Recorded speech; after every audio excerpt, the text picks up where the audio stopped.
বন্ধুরা, আজকে আমি নিয়ে চলে এলাম একদম একটা নতুন রেসিপি। আজকে আমি রান্না করেছি একদম একটা স্পাইসি চিকেন কোরমা। এই রেসিপিটা আমি নিজে থেকেই তৈরি করেছি, এটা হচ্ছে আমার রেসিপি। তো আমি আজকে বানিয়েছি একদম ভিন্ন স্বাদের একটা স্পাইসি স্পাইসি চিকেন কোরমা। তো আজকে আমার রান্নার ভিডিওটা তোমাদের কেমন লাগলো অবশ্যই তোমরা লাইক কমেন্টের মাধ্যমে আমাকে জানিও। তো চলো আর দেরি না করে ঝটপট করে রেসিপিতে যাওয়া যাক। তো গুড মর্নিং এভরিওয়ান, আশা করি তোমরা সবাই অনেক অনেক অনেক বেশি ভালো আছো। আমরা আল্লাহর ইচ্ছায় অনেক বেশি ভালো আছি। আমাদের ভিডিও ভালো লাগলে অবশ্যই একটা লাইক কমেন্ট শেয়ার করো আর আমাদের ফেসবুক পেজটাকে ফলো করে দিও। তো এখানে দেখো আমি প্রথমে একটা পাত্রে এক কাপ মতো পানি নিয়ে নিয়েছি বড় কাপের। আর এইখানে আমি গুঁড়ো দুধ অ্যাড করে দিলাম। দেওয়ার পর এবার ভালোভাবে আমি দুধটাকে ফুটিয়ে নেব। তো এখানে একটা চামচ দিয়ে আমি ভালো করে একটু গুলিয়ে নিচ্ছি যেন দলা দলা না থেকে যায়, সে কারণে। তো ভালো মতো দুধটাকে আমি জাল করে নেব, একদম যেভাবে আমরা দুধটা জাল করি সেভাবেই জাল করে নেব।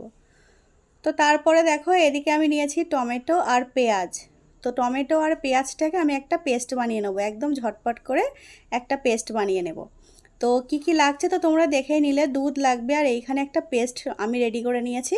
তো তারপরে ফ্রাই প্যান বসিয়ে এর মধ্যে আমি যতটুকু চিকেন আজকে রান্না করব সেই চিকেনটাকে একটু হালকা করে ভেজে নেব, কোনো কিছু ছাড়াই। লবণ হলুদ কিছুই দেব না, শুধু একটু জাস্ট একটু ফ্রাই প্যানে ফেলে একটু হালকা করে আমি ভেজে নেব। চিকেনের কালারটা চেঞ্জ হওয়া পর্যন্ত ভাজবো। দেখতেই পাচ্ছ চিকেনটা একটু হালকা সাদা সাদা হয়ে আসছে। তো এরকম সাদা সাদা হওয়া পর্যন্ত আমি চিকেনটাকে ভেজে নেব। তো দেখো ভালোভাবে চিকেনটা বেশ সাদা সাদা হয়ে গেছে, ভালোভাবে ভাজা কমপ্লিট হয়ে গেছে। এবার আমি চিকেনগুলোকে তুলে নেব। নেওয়ার পর একইভাবে আমি আলুগুলোকেও একটু এই তেলে হালকা করে ভেজে নেব। তো এখানে দেখো আমি আলুগুলো দিয়ে দিয়েছি, ভালো করে কেটে নিয়েছি। আর আজকে আলুগুলো আমি একটু ছোট সাইজের করে কেটে নিয়েছি। তো আলু ভাজা কমপ্লিট হয়ে গেছে। এবার আমি কড়াই বসিয়ে দিয়েছি, কড়াইতে পরিমাণ মতো তেল আর দিয়েছি গোটা গরম মশলা। দেওয়ার পর ওই যে পেস্টটা আমি রেডি করে নিয়েছি। আর এইখানে দেখো সমস্ত গুঁড়ো মশলা, লবণটা বাদে সমস্ত গুঁড়ো মশলা। তো জিরে ধনে লঙ্কা গুঁড়ো হলুদ গুঁড়ো মিট মশলা, তার মধ্যে দেখো আমি অল্প করে একটু দুধ অ্যাড করছি। তো দুধটা দিয়ে এই মশলাটা আমি রেডি করে নেব। আর আজকে রান্নাতে কোনো রকম আমি পানি অ্যাড করব না, এই দুধটা দিয়েই হবে পুরো রান্নাটা। তো তোমরা এখানে প্যাকেট দুধও ইউজ করতে পারো, তোমরা চাইলে এভাবে পাউডার দুধও ইউজ করতে পারো। হচ্ছে পরিমাণ অনুযায়ী তোমরা ইউজ করবে দুধটা, অনেক বেশিও না কিংবা অনেক কমও না। তো এখানে দেখো আমি গরম মশলার উপরে আমি পেঁয়াজ আর টমেটোর যে পেস্টটা বানিয়েছিলাম সেই পেস্টটা আমি অ্যাড করে দিয়েছি, দিয়ে ভালো করে দেখো একটু কষিয়ে নিচ্ছি। তো কষানো আমার মোটামুটি হয়েছে। এবার আমি যে মশলার পেস্টটা রেডি করলাম এক্ষুনি দুধ দিয়ে, সেটা আমি অ্যাড করে দিলাম। দেওয়ার পর এবার ভালো করে আবার একটু কষিয়ে নেব। তো আজকে রান্নাটা আমি একদম নিজের মতো করে বানাচ্ছি। তো এটা আমি নিজে নিজে ভাবলাম যে এইভাবে যদি রেসিপিটা একবার ট্রাই করা যায় কেমন লাগে, তো সে কারণে নিজে থেকেই রেসিপিটা আমি ট্রাই করছি। আশা করি তোমাদেরও অনেক এই রেসিপিটা ভালো লাগবে।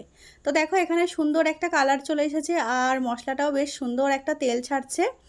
এবার এর মধ্যে আমি অ্যাড করে দেব হচ্ছে সামান্য পরিমাণে লবণ। লবণটা এই রেসিপিতে আমি লাস্টে দিয়েছি, তোমরাও এভাবেই করবে, লবণটা প্রথমেই দেবে না।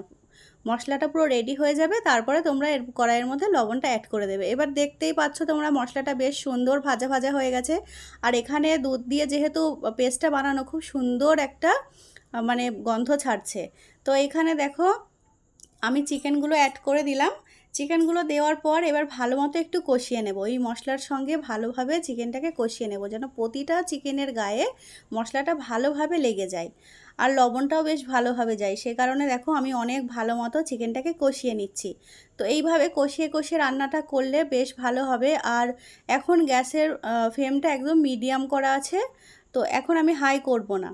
তো যতক্ষণ আমি কষাবো এভাবে গ্যাসটা মিডিয়ামে রেখেই আমি কষিয়ে নেব। এইখানে দেখো ওই বাটির মধ্যে আরও একটু মশলা ছিল, তো এখন যেহেতু অনেকটা মাখা মাখা হয়ে গেছে কষানোটা চিকেন, তো সেই কারণে অল্প একটু আমি আবারও দুধ দিয়ে আমি ওই বাটিটার মধ্যে একটু ধুয়ে নিয়ে আমি আবারও দিয়ে দেব। দিয়ে আবারও হাতে একটু সময় নিয়ে বেশ ভালো মতো কষিয়ে নেব। তো দেখো এখন কষানো চলছে, মশলাটা একদম শুকনো শুকনো হয়ে গেছে। এবার এই বাটিটা ধুয়ে আমি আবারও একটু দুধ আমি এর মধ্যে অ্যাড করে দেব। তো বাটিতে মশলা ছিল বলে সে কারণেই দিলাম, না হলে তোমরা সামান্য অল্প একটু দুধ দিয়ে আবারও মাংসটাকে ভালো করে কষিয়ে নেবে। তো এখানে দেখো মাংসটা ভালোভাবে আমি কষিয়ে নিচ্ছি। এবার একটু পরে আমি বেশ ভালো মতো কষানো হয়ে গেলে মাংসর মধ্যে আমি যে আলুগুলো ভেজে রেখেছিলাম ওই আলুগুলোকে আমি অ্যাড করে দেব। তো আজকে রান্নাটা হচ্ছে একদম আমার নিজের মতো করে আমি রেসিপিটা আজকে আমি তোমাদের সঙ্গে শেয়ার করছি। তো এবার আমি চিকেনের মধ্যে আলুগুলো অ্যাড করে দিলাম যেগুলো আমি ভেজে রেখেছিলাম। এবার ভালো মতো চিকেনটা যেভাবে কষিয়ে নিলাম অনেকটা সময় নিয়ে, সেভাবেই আলুটা দেওয়ার পরও কিন্তু আবারও আমি ভালো মতো কষিয়ে নেব। তো এভাবে একটু হাতে সময় নিয়ে তোমরাও চিকেনটাকে ভালোভাবে কষিয়ে নেবে। আসলে আজকে যে চিকেন কোরমা রেসিপি, এটা হচ্ছে কষানোর উপরেই মেন টেস্টটা আসবে রান্নার। তো দেখো এখন ভালো মতো কষিয়ে নিচ্ছি। এবারে যে আমি দুধটা রেখেছিলাম, দুধটা কিন্তু একদম ঠান্ডা হয়ে গেলে হবে না, দুধটা একদম হালকা উষুম গরম থাকবে। দুধটা আবার চিকেনের মধ্যে অল্প পরিমাণে আমি অ্যাড করে নেব। নিয়ে এবার আলু আর চিকেন একসঙ্গে একটু ভালো মতো 2 থেকে 4 মিনিট আমি আবারও ভালো মতো কষিয়ে নেব। তো এই কষানোটা হয়ে গেলে আমি ফাইনালি এবার পুরো দুধটা অ্যাড করে দেব, দিয়ে আমি সিদ্ধ হতে বসিয়ে দেব। তো এতক্ষণ যে কষানো চলছে, এতক্ষণে চিকেনটা মোটামুটি একটু হালকা নরম হয়ে গেছে আর আলুটাও একটু সফট হয়ে গেছে। সে কারণে ফাইনাল দুধটা দেওয়ার পর বেশিক্ষণ আর সময় লাগবে না এটা সিদ্ধ হওয়ার জন্য। তো দেখো এখানে বেশ ভালো রকম তেল ছেড়ে দিয়েছে। তো আমি আর বেশিক্ষণ সময় নেব না, এবার ভালো মতো কষানো একদম হয়ে গেছে, দেখেই বোঝা যাচ্ছে খুব সুন্দর কষানো হয়েছে। এবার আমি ফাইনালি দুধটা অ্যাড করে দিচ্ছি। তো তোমরাও পরিমাণ মতো দিয়ে নেবে। এইখানে আমি বড় কাপের 1 কাপ পরিমাণে পানি নিয়েছিলাম, মোটামুটি 500 মতো পানি নিয়েছিলাম। সেই পানির মধ্যে আমি পাউডার দুধটা মিক্স করেছিলাম। তো সেই অনুযায়ী 500 মানে দুধের মধ্যে এই রান্নাটা পুরোপুরি কমপ্লিট হচ্ছে। তো এখানে দেখো পুরোপুরি পানি দেওয়া আমার দুধটা দেওয়া কমপ্লিট হয়ে গেছে। এবার একটু ভালো করে সমস্ত চিকেনটা আমি ভালো করে একটু নাড়াচাড়া করে নেব। নাড়াচাড়া করার পর তোমরা একটু টেস্ট করে দেখে নেবে যে লবণটা ঠিক আছে কিনা, কম লাগলে আরও একটু অ্যাড করে দেবে। দেখো আমি উপর থেকে সামান্য পরিমাণে 1 চামচ মতো একটু চিনি অ্যাড করে দিয়েছি, কারণ নাম যেহেতু কোরমা, একটু চিকেন একটু চিনি তো দিতেই হবে, তাই না? চিনি ছাড়া তো কোরমা তো হয় না, তাই না? তো দেখো এবার আমি ঢাকনাটা বন্ধ। তো দেখো রান্নাটা আমার কমপ্লিট হয়ে গেছে একদম 15 মিনিটের মধ্যে। আর এই হচ্ছে রান্নার ফাইনাল লুক। দেখতে হয়েছে বেশ লোভনীয়, খেতে হয়েছে অনেক ইয়াম্মি আর টেস্টি। দেখতেই পাচ্ছ খুব সুন্দর একটা গ্রেভি হয়েছে, তার সঙ্গে বেশ ঝালঝাল মিষ্টি মিষ্টি একটা ব্যাপার হয়েছে, একদম টেস্ট হয়েছে অসাধারণ। তো এইবার আমি এইখানে ভাতটা রেডি করে নিয়েছি। দেখো ভাতের উপরে চিকেনটা আর আলুটা আমি দিয়ে নিলাম, এটা আমি রেডি করে নিচ্ছি। তো এখন প্রথমে টেস্ট করে তোমাদের সঙ্গে আমি জানাবো যে খেতে হয়েছে কেমন। তো এখানে দেখো বেশ সুন্দর দেখতে, অনেক লোভনীয় হয়েছে। এর আগেও আমি একটা চিকেন কোরমার রেসিপি দিয়েছিলাম, তো সেভাবেও বেশ একটু মিষ্টি মিষ্টি হয়েছিল ব্যাপারটা, বেশ ভালো লেগেছিল। কিন্তু আজকে যেহেতু একটু স্পাইসি বানিয়েছি, তো আমি আজকে ট্রাই করে দেখি যে আজকে ঝাল ঝাল কোরমাটা কেমন হলো। আসলেই কি আগের দিনের মতো ভালো হলো, নাকি আগের দিনের থেকেও বেশি ভালোটা ছাপিয়ে গেল।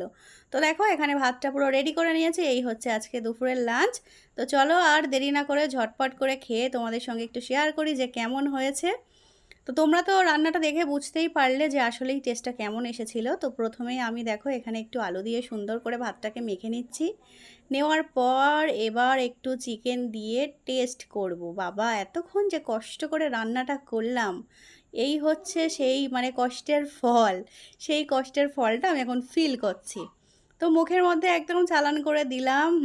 একদম অসাধারণ টেস্ট, মানে কোনো কথা হবে না। স্পাইসি কোরমা বলো আর এমনি চিকেন কোরমা বলো, নর্মালি যেটা একটু মিষ্টি মিষ্টি সুইট সুইট হয়, তো দুটো কোরমাই একদম অসাধারণ। তো অবশ্যই তোমাদের যদি ভালো লেগে থাকে তোমরা একবার ট্রাই করে দেখতে পারো। তো দেখা হবে নেক্সট ভিডিওতে। সবাই ভালো থেকো, সুস্থ থেকো, আল্লাহ হাফেজ।